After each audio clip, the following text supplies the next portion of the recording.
Good morning बच्चों, आप लोग कैसे हैं। हम लोग जो है क्लास 9th में जो है as matter around us pure के बारे में हम लोग डिस्कस किए थे और उसके आगे हम लोगों को जो है आज देखना है क्या क्या पॉइंट्स है। और आप लोग जो है पर डे मेहनत करिए ताकि आप लोग जो है तैयारी करते रहिए। और आज हम लोग जो है मेटल के बारे में डिस्कस करने वाले हैं बच्चों। तो बात किया जाए मेटल, वाकई में जो है मेटल क्या है, इसको कैसे समझा जाए, ये डिस्कस करना है। तो सबसे बड़ी बात है बच्चों कि हम लोग मेटल को दो तरीक़ों से डिफ़ाइन कर सकते हैं। उसमें से एक पहला प्रोसेस ये है कि यदि मान लिया जाए कि हमारा जो है ये सोडियम है, ये देख के कैसे बता सकते हैं कि यह मेटल है कि नहीं है। ये सबसे बड़ी बात है। इसके लिए हमें चाहिए एटॉमिक नंबर।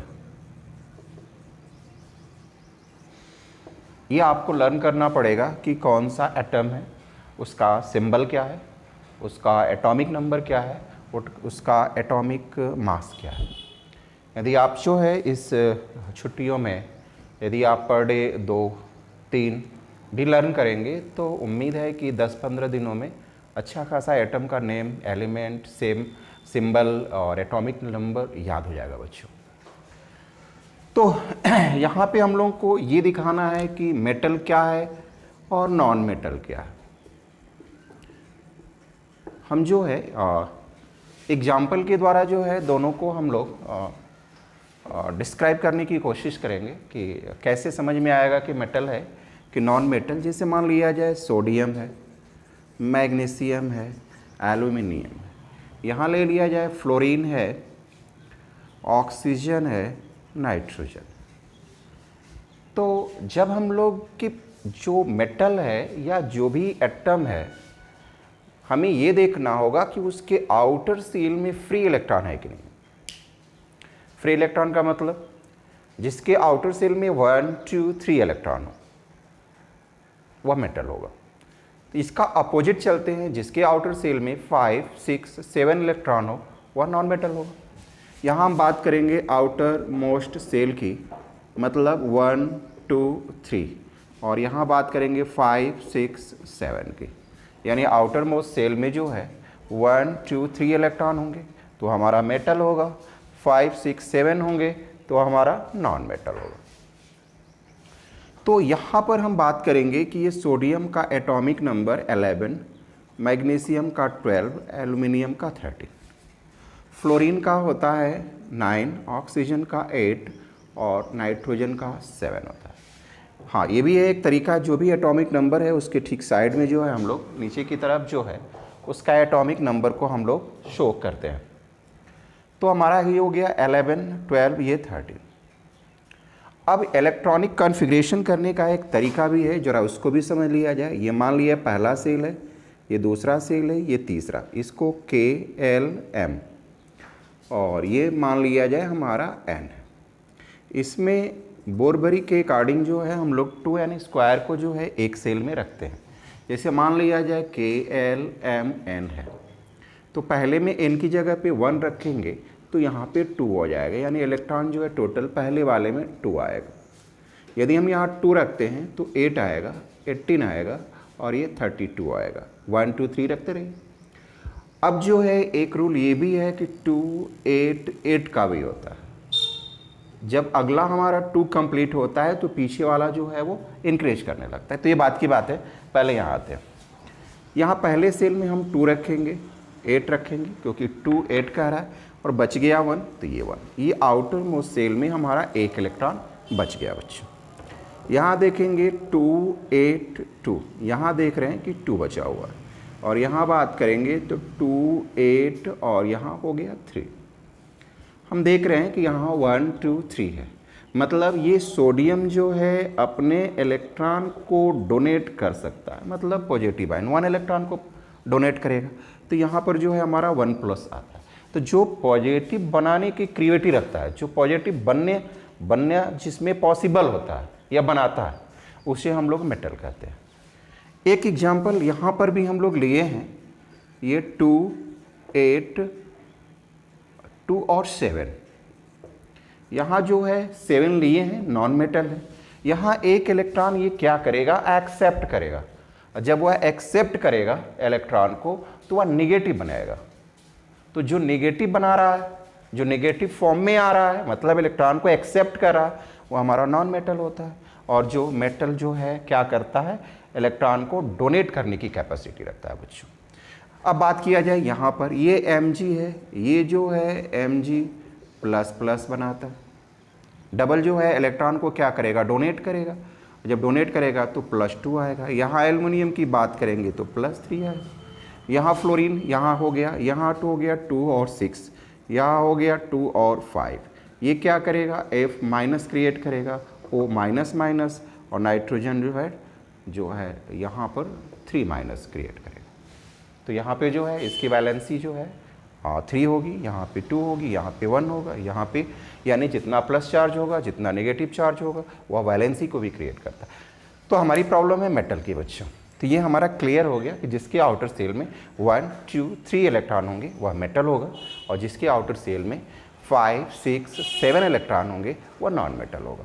तो ये दो बातें आप लोगों को बच्चों पूरी तरह से समझ में आया होगा। अब हम लोग बात करेंगे कुछ प्रॉपर्टी की तरह। तो मेटल की कुछ स्पेशल प्रॉपर्टी होती है बच्चों। जैसे आप लोग जानते हैं कि वह जो है मेलेबल होता है, डक्टाइल होता है और गुड कंडक्टर होता है। तो इस तरह से ढेर सारी बातें होती हैं। तो थोड़ा सा हम लोग इसके बारे में बात कर लिया जाए। पहला है मेटल्स आर मलेबल। मेटल जो होता है हमारा मेलेबल होता है। मतलब ये है, आप ज़रा सोचिए कि आपके पास एक Fe है, ईंट है बच्चों, Fe का, या मान लिया सीट है मोटा सा।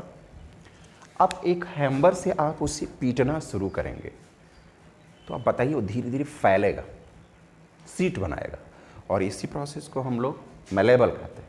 मतलब ये है कि जो भी मेटल की प्रॉपर्टी रखता है, जैसे मान लिया जाए हमारा Fe है, Ag है, Au है। हाँ, इसमें जो है सोडियम की बात किया जाए तो थोड़ा सा ये सॉफ्ट होता है, वह जल्दी से चिपट जाता है। इसमें जो है थोड़ा सा सॉफ्ट होने की वजह से, लेकिन ये हार्ड है, और जब इस पर हार्ड है तो इस पर जब पीटेंगे तो सीट बनना शुरू हो जाता है, काफ़ी आवाज़ भी आती है, उसकी भी एक प्रॉपर्टी। अब हम लोग बात कर लिया जाए दूसरे जो उसकी प्रॉपर्टी है डक्टाइल की। Metals are ductile. मेटल जो है डक्टाइल होता है बच्चों। मतलब ये है कि उसे हम लोग खींच करके, जैसे मान लीजिए हम पीट पीट करके एक वायर टाइप में बना लें या उसको खींचे तो टूटता नहीं है, वो पूरी तरह से जो है उसको हम लोग फैला सकते हैं, और इस प्रॉपर्टी को हम लोग जो है डक्टाइल कहते हैं। जैसे मान लिया जाए हम लोग का वायर वगैरह होता है, उस टाइप से जो है वो डक्टिलिटी को जो है शो करता है। अब हमारा जो है तीसरा पॉइंट आता है कि जो मेटल की जो तीसरी प्रॉपर्टी आती है वह कंडक्टर होता है हीट का और इलेक्ट्रिसिटी का, यानी गुड कंडक्टर होता है। Good conductor of electricity and heat. यह जो है मेटल जो है गुड कंडक्टर होता है। Metals are good conductors of electricity and heat. अब इसको कैसे हम लोग समझेंगे कि यह गुड कंडक्टर होता है कि नहीं होता। तो एग्जाम्पल लिया जाए,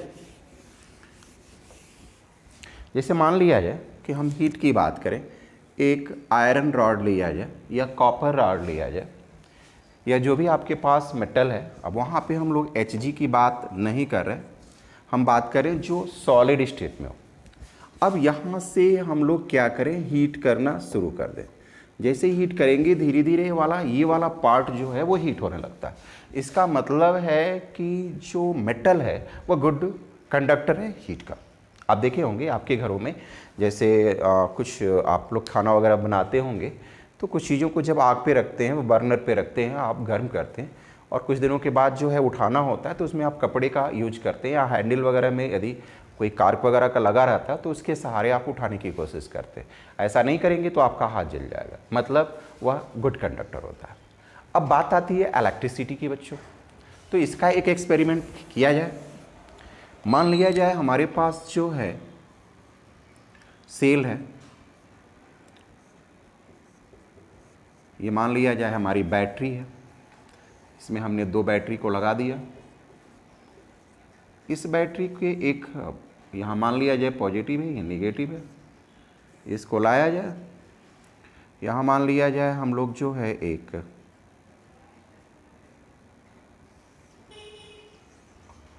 की कर दिया, और यहाँ पे हम लोग जो है एक बल्ब लगा देते हैं।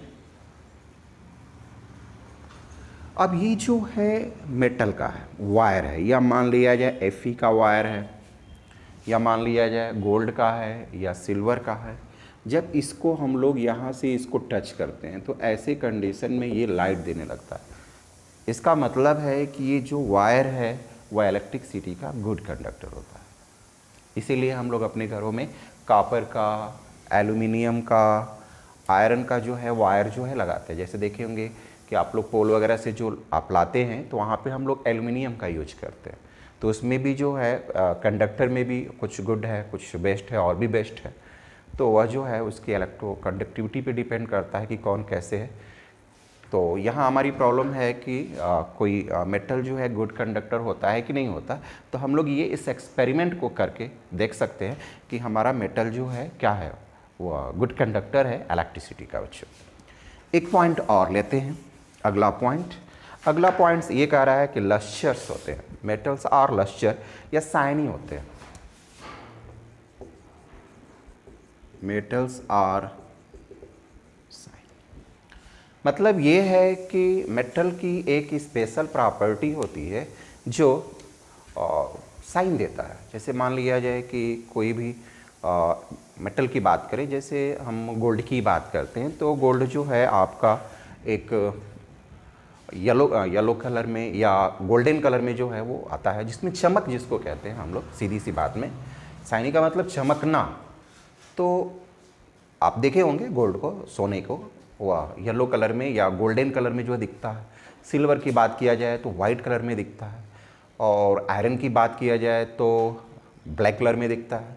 बहुत से आयरन्स है, जैसे मान लीजिए बाइक वगैरह में साकर वगैरह जो लगे होते हैं वो वाइट कलर का होता है। तो स्टेनलेस स्टील जिसमें आयरन जो है अमाउंट होता है उसमें, तो ये इसकी एक प्रॉपर्टी होती है मेटल की कि जो एक स्पेशल कलर होता है। सबका एक अपना अपना कलर होता है। तो इसी को यह जो एक मेटल की बेस्ट प्रॉपर्टी है। एक अगली प्रॉपर्टी हमारी आती है, ये जनरली हार्ड होते हैं। Metals are generally hard. Metals जो है लगभग में हार्ड होते हैं। जैसे मान लिया जाए कि हम बात करें सोडियम की तो वहाँ पे वो हार्ड नहीं होता। बात करें हम Hg की बात करें तो वो काफ़ी हार्ड नहीं होता। लेकिन जितने भी लगभग मैं जनरली की बात किया, एक्सेप्शनल की बात नहीं किया। जैसे हम आयरन की बात करें काफ़ी हार्ड होगा, एल्युमिनियम की बात करें काफ़ी हार्ड होगा, कॉपर की बात करें वो भी हार्ड होगा। तो ढेर सारे जितने भी मेटल्स हैं वो लगभग बहुत हार्ड होते हैं। तो ये इसकी प्रॉपर्टी है, और ये ऐसा होने की एक वजह भी है बच्चों कि उसके जितने भी कॉन्स्टिट्यूएंट पार्टिकल्स होते हैं वो काफ़ी क्लोजली पैक्ड होते हैं, और इसकी वजह से उनके पार्टिकल्स को इधर उधर करना बड़ा मुश्किल होता है। तो जब हम लोग ये भी कह सकते हैं कि हार्ड होने के साथ साथ जब उसको बीट करते हैं तो एक प्रॉपर्टी आती है सोनरस की। मतलब वह मेटल साउंड भी प्रोड्यूस करता है।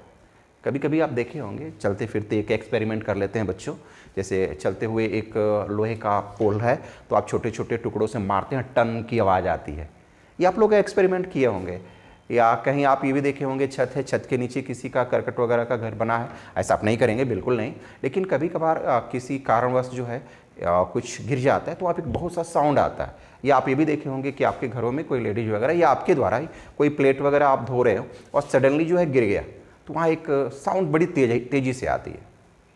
तो इसकी एक मेटल की प्रॉपर्टी होती है जो सुनरश्री होती है, और ये सुनरश है स्ट्रांग भी होती है। जैसे मान लीजिए हम हार्ड की बात करें तो जनरली वो हार्ड भी तो होगा ना, जब वो काफ़ी रिगिड है तो स्ट्रांग होना उसकी एक प्रॉपर्टी भी आती है। इसके साथ साथ जो है सबसे एक प्रॉपर्टी ये भी आती है कि जैसे मान लिया जाए कॉफ़ी वो रिगिड है कॉफ़ी स्ट्रांग भी हो गया तो वह सॉलिड स्टेट में होता है, लगभग रूम टेम्परेचर पे। जैसे मान लीजिए हम कहें कि नहीं सर ऐसा नहीं कि हम उसे हीट करना चाहते हैं काफ़ी अधिक टेम्परेचर पे, तो वो लिक्विड फॉर्म में आ जाएगा, ऐसा नहीं है।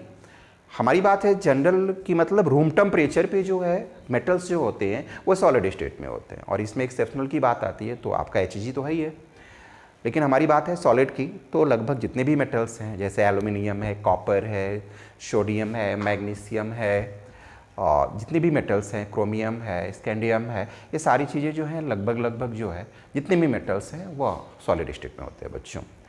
इसके साथ साथ जो है एक प्रॉपर्टी आती है, मेटल्स जो है, metals have high density, metals have high density. तो इसके बारे में हम लोग थोड़ा सा डिस्कस किया जाए तो आपको पता है कि डेंसिटी इक्वल टू होता है मास अपॉन वॉल्यूम। ये जो है हमारे ये फॉर्मूला है। और जैसे मान लिया जाए कि हम एक छोटा सा टुकड़ा लें Fe का, और इतना ही टुकड़ा लें हम कार्बन का, तो आप ज़रा बताएंगे कौन हैवियर होगा, कौन भारी होगा? मतलब ये भारी होगा, श्योर है, देख सकते हैं। तो जब इसका मास ज़्यादा होगा और वॉल्यूम लगभग सेम है, देख रहे हैं, जैसे मान लिया जाए, है नहीं है मैं नहीं जानता, लेकिन मान लिया जाए सेम कर लिया जाए, तो वहाँ पे जब हम लोग क्या करेंगे, जब मास ज़्यादा होगा उस कंडीशन में डेंसिटी जो है ज़्यादा होगा। मतलब ये कह सकते हैं density is directly proportional to mass, यानी जिसका मास जितना अधिक होगा उसकी डेंसिटी जो है उतनी अधिक होगी। क्लियर है बच्चों? एक अगला जो है पॉइंट्स आता है कि metals usually have silvery colour. तो मतलब जितने भी मेटल्स हैं, मैंने पहले ही कलर की बात किया, तो कलर जो है अलग अलग मेटल्स के जो है अलग अलग होते हैं बच्चों। तो आज बच्चों इतना ही, फिर हम लोग जो है अगले पॉइंट्स पे आते हैं नेक्स्ट डे।